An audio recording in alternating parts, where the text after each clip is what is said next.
पांडुरंग आता या टाळकऱ्यांप्रमाणे रांगेत उभा आहे. श्रोत्यांमध्ये बसलेली जनाबाई आहे. काय त्या जनाबाईचा अधिकार असेल आपल्याला माहिती आहे. आपण 10-10 मिनिटे एका प्रमाणाला देणार आहोत.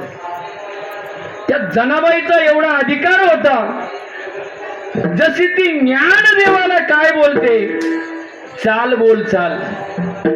म्हणजे ही चाल बोलण्याची जी पद्धत आहे ती आज नाही, आदेश जनाबाईनं दिला. आणि पहिलीच कीर्तनामध्ये संत श्रेष्ठ ज्ञानेश्वर माऊलीने म्हटलेला हा पुरावा देणारा हा अभंग आहे.